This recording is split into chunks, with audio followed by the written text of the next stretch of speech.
Hey everyone. So if you've seen some of my previous videos, you know that a lot of rodents were actually digging into my garden tower.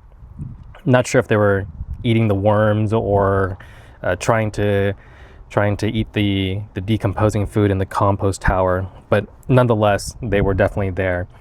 I tried a lot of experiments and I did show them in some of my previous videos, but I thought I would consolidate it all into one video to kind of show what I tried, what worked best, what had different results, and kind of show you all that in one video here.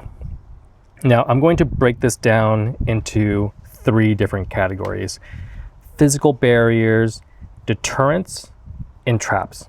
There's going to be multiple styles and types of things that you can do under each one of these categories, but I feel like they all kind of fit within one of these three different buckets. Now first, I do want to talk about rodent behavior and their abilities, because I think this helps you understand what they're capable of and how you combat against this. So first thing is that they have a highly sensitive sense of smell. This is how they use to find food or detect predators or mark their paths and figure out where were they before or where are some safe paths to take. They also have fantastic hearing.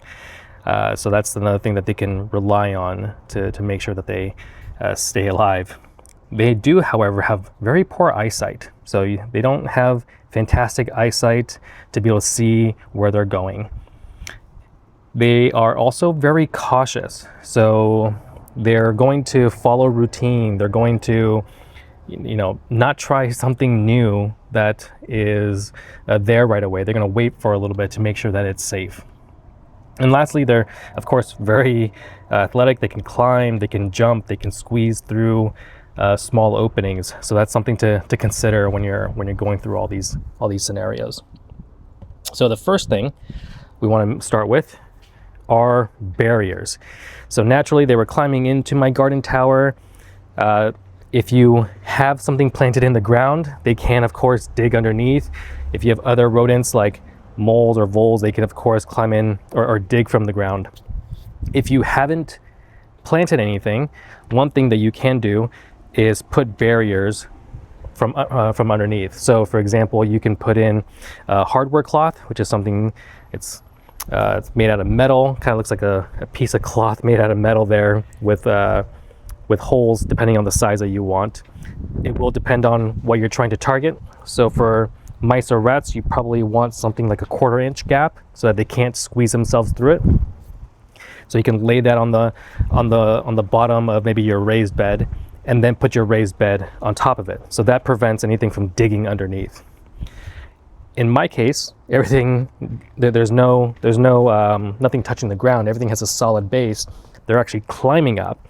So in my case, I could have wrapped my entire garden tower with the hardware cloth. But the other thing that you have to consider is you also have to put the hardware cloth over the top as well.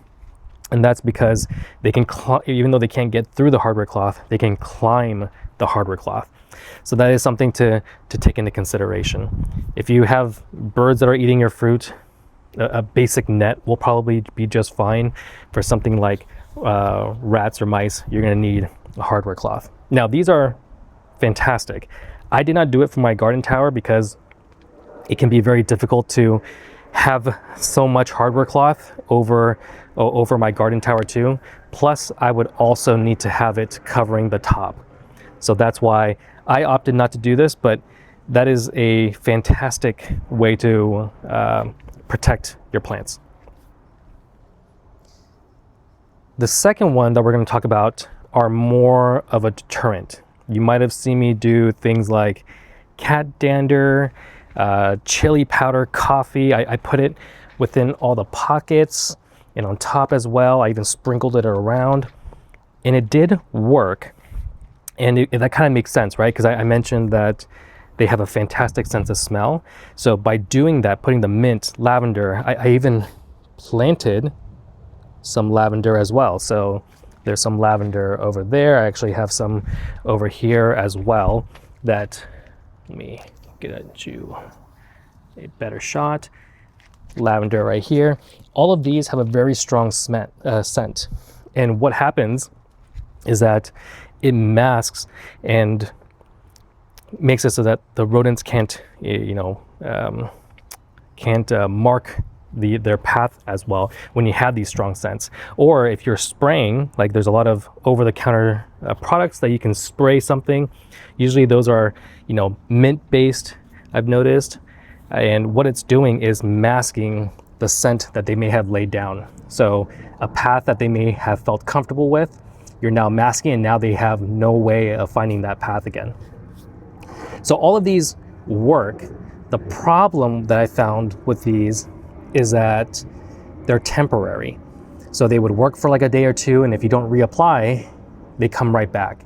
So that's the annoying part, is that they work very well, but you have to kind of reapply constantly. The other thing, of course, is, if the smell of the food is strong enough, it can overpower. So that's a constant battle that you're dealing with.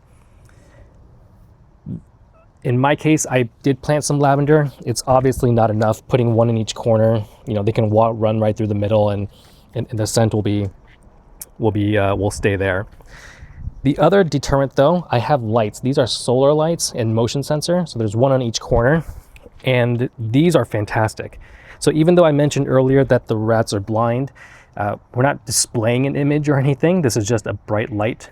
When the rat is running by and suddenly a bright light shines out, they're going to catch that. And this actually worked really well. I don't have to worry about like the scent type scenario where every couple of days I need to refresh it.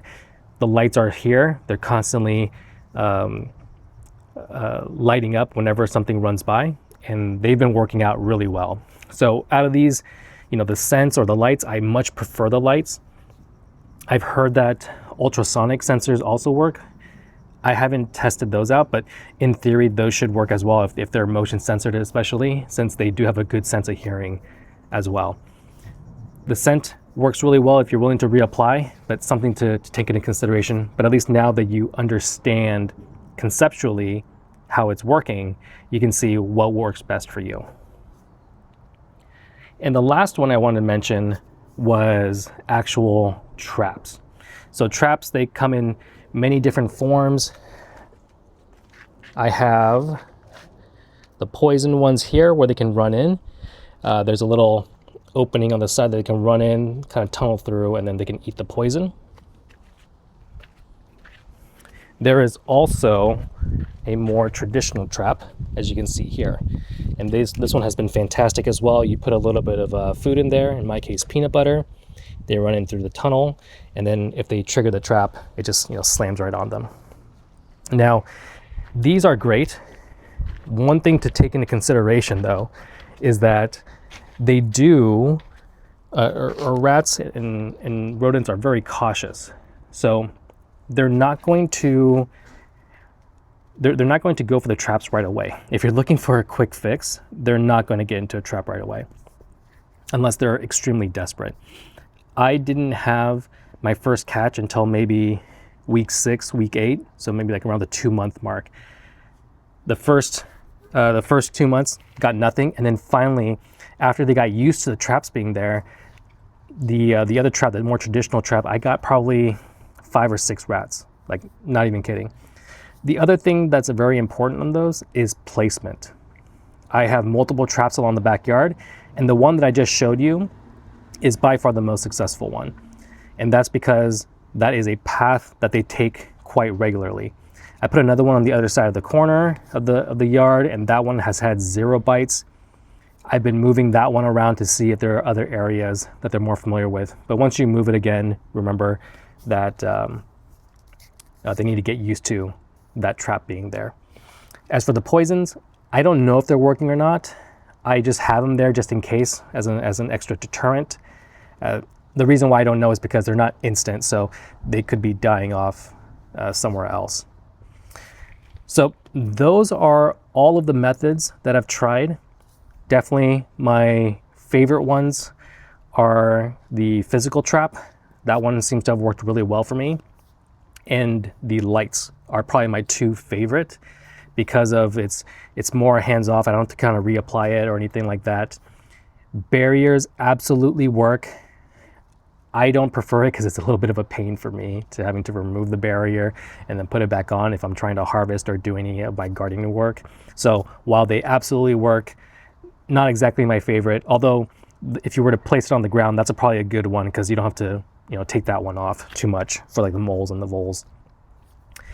For the scent, again, absolutely work. I'm just too lazy to apply it and reapply it every couple of days.